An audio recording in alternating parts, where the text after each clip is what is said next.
At 17 he went to jail. Everyone counted him out. But he walked out with a plan, to build free libraries in the neighborhoods that had none. What happened next is one of the most inspiring stories you'll ever hear. At 17, Marcus Taylor was behind bars.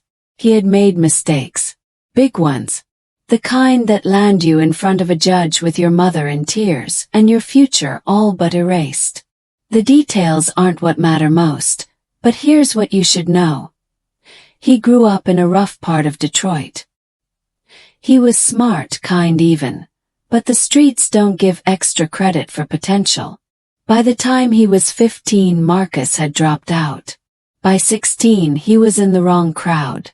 At 17, he was arrested for robbery. He spent 3 years in juvenile detention and later in state prison. He was angry at first, resentful, blaming everyone but himself.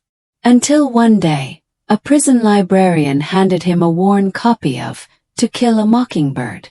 "You might like this one," she said. He didn't think much of it at first. But that night he read 73 pages. The next night he read the rest. And for the first time in years, Marcus saw himself in something other than a rap sheet. He saw hope. In words. He started devouring books. Maya Angelou, George Orwell, James Baldwin, and most of all stories about people who messed up but changed. By the time Marcus was released at 21, he didn't just walk out. He walked out with a mission. It wasn't much. Just a wooden box nailed to a post, filled with a few used paperbacks and a handmade sign. Free books. Take one. Leave one.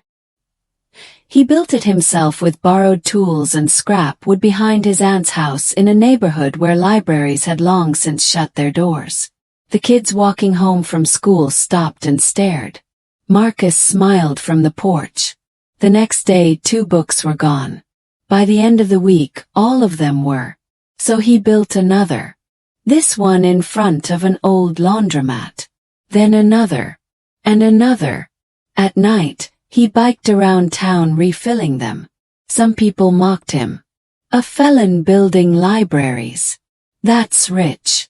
Others ignored him. But some stopped and asked, "Can I help?" By year 2, Marcus had built over 50 free mini-libraries around low-income neighborhoods in Detroit. No red tape. No budget. No organization. Just a man with a drill, some wood, and a promise. If you want a better life, it starts with a better mind. So start here. Today Marcus is 33. He's never been back to jail. He runs a small non-profit now. Books Beyond Bars. It helps former inmates learn to read, build resumes, and start again. His free libraries have spread to over 200 neighborhoods in 5 states. Most are in places where schools are underfunded and libraries are hours away. But they're more than just boxes of books. They are second chances, disguised as little shelves on street corners. He hosts weekend readings in the park. Kids call him Mr. Marcus, the book guy. He tells them stories. Not just the ones on pages but his own. "I messed up," he says. "But that wasn't the end of me. And it's not the end of you either." Some of the boys who once laughed at him, now they help him build. He teaches them how to use drills, how to pick a good book, how to believe in something again, even if it's just a library the size of a birdhouse.